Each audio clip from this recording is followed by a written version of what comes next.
Hello everyone, welcome to the marketing manager channel.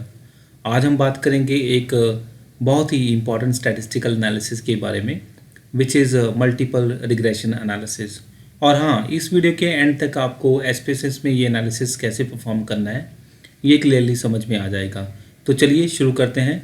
तो simple terms में multiple regression analysis हमको ये बताता है कि जब एक डिपेंडेंट वेरिएबल जैसे कि सेल्स किसी पे डिपेंड करता है और इंडिपेंडेंट वेरिएबल जैसे कि एडवर्टाइजिंग और प्रोडक्ट प्राइस उसका सेल्स पे क्या इम्पैक्ट होता है। ये एनालिसिस आपको बताता है कि कौन सा इंडिपेंडेंट वेरिएबल ज़्यादा इन्फ्लुएंस करता है डिपेंडेंट वेरिएबल को। तो मल्टीपल रिग्रेशन एनालिसिस परफॉर्म करने के लिए कुछ कंडीशन का मीट होना बहुत ही ज़रूरी है। जैसे आपका जो डिपेंडेंट वेरिएबल है वो कॉन्टिन्यूस वेरिएबल होना चाहिए, जैसे कि वेट या एग्ज़ाम स्कोर्स या सेल्स। कम से कम दो या उससे ज़्यादा इंडिपेंडेंट वेरिएबल होने चाहिए जो कॉन्टिन्यूस या कैटेगोरिकल हो सकते हैं। इनके बीच में लीनियर रिलेशनशिप होना चाहिए। और नो मल्टी कॉर्डिनेलिटी का मतलब है आपको चेक करना होगा कि इंडिपेंडेंट वेरिएबल के एक दूसरे के साथ ज़्यादा कोरिलेटेड ना हो। होमोसेडासिटी का मतलब है कि एरर्स की जो वेरिएंस है हर लेवल पे कांस्टेंट रहनी चाहिए। So to better understand this test हम एक एग्जांपल लेते हैं। और इसमें एक मार्केटिंग कैंपेन है और कंपनी जो पता करना चाहती है कि उनके जो सेल्स हैं उनके प्रेडिक्टर्स कौन से हैं। तो इसमें उन्होंने दो इंडिपेंडेंट वेरिएबल्स लिए हैं, विच इज़ एडवर्टाइजिंग बजट और प्रोडक्ट प्राइस, जिसका इम्पैक्ट वो सेल्स पे चेक करना चाहते हैं। तो उसी के बेसिस पे हमने हाइपोथेसिस क्रिएट किए हैं। और नल हाइपोथेसिस का यहाँ पे मतलब होगा कि इंडिपेंडेंट जो वेरिएबल है एडवर्टाइजिंग और प्रोडक्ट प्राइस का कोई सिग्निफिकेंट इम्पैक्ट नहीं है सेल्स पे। जबकि अल्टरनेटिव हाइपोथेसिस जो है उसका मतलब ये है कि दोनों जो फैक्टर्स हैं एडवर्टीजमेंट्स बजट और जो आपका प्रोडक्ट प्राइस है इसका इम्पैक्ट सिग्निफिकेंट है ऑन सेल्स। तो अब हम एसपीएसएस का यूज़ करके स्टेप बाय स्टेप इस मल्टीपल रिग्रेशन एनालिसिस को परफॉर्म करेंगे।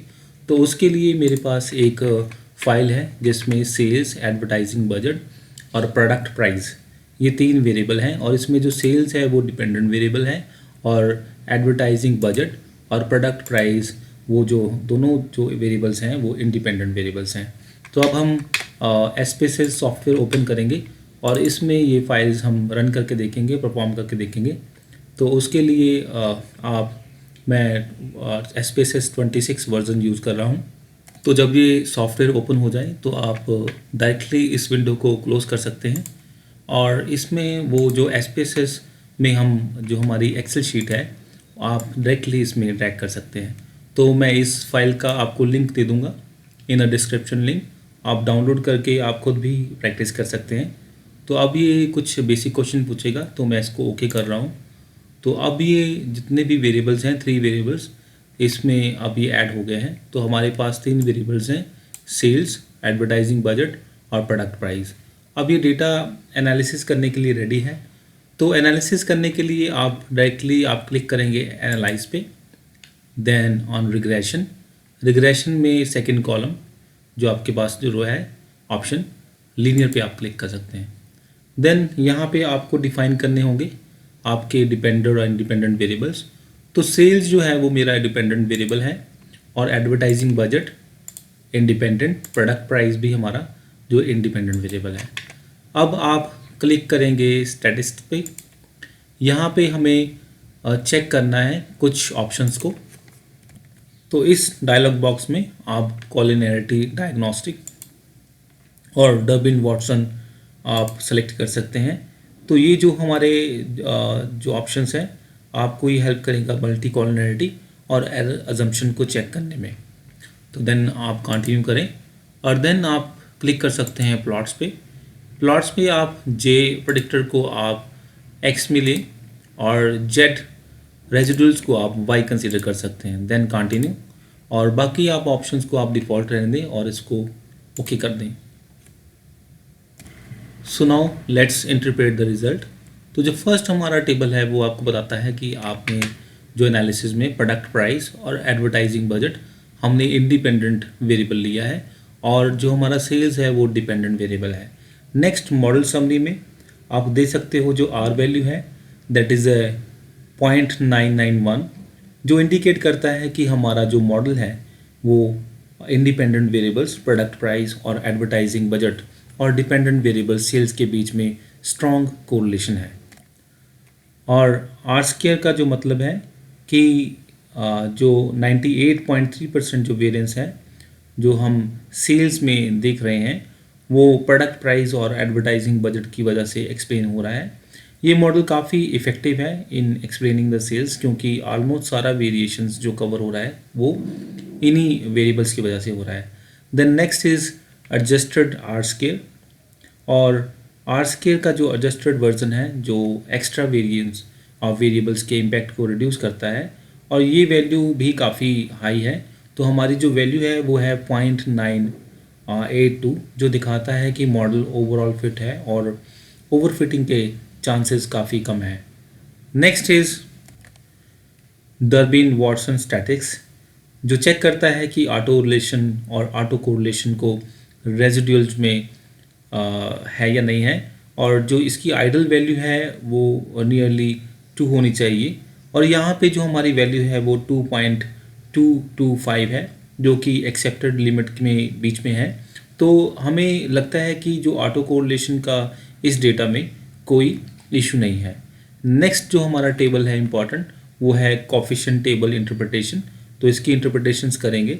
तो इसमें जो आप देख सकते हो कि एडवर्टाइजिंग जो बजट है उसकी जो सिग्निफिकेंट वैल्यू है वो है 0.000।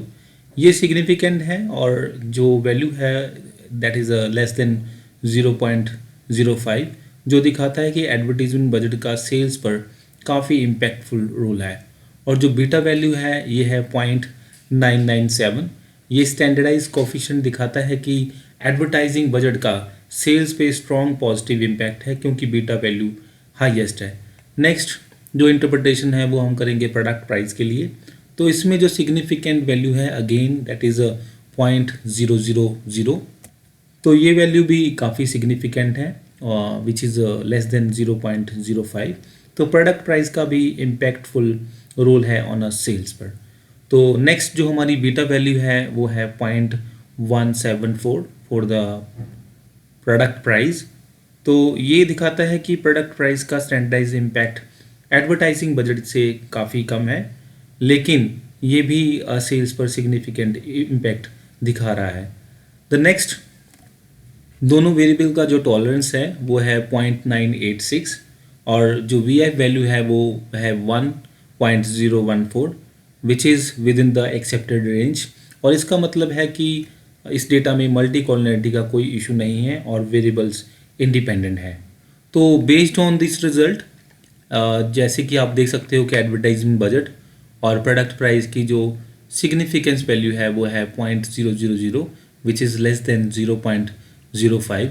तो उसके बेसिस पे हम अपना जो नल हाइपोथेसिस है हम कह सकते हैं कि उसको रिजेक्ट करेंगे और अल्टरनेटिव हाइपोथेसिस को एक्सेप्ट करेंगे, जिसका मतलब होगा कि there is a significant relationship between the dependent variables and independent variables. और जो हमारा डिपेंडेंट वेरिएबल है यहाँ पे वो सेल्स है, और उसमें एडवर्टीजमेंट बजट और प्रोडक्ट प्राइस का सिग्निफिकेंट इम्पैक्ट है। तो इस वीडियो में हमने देखा कि कैसे मल्टीपल रिग्रेशन एनालिसिस एसपीएसएस में परफॉर्म किया जाता है और कैसे आउटपुट को इंटरप्रेट करते हैं। So if you like this video please subscribe to our channel. Thanks for watching.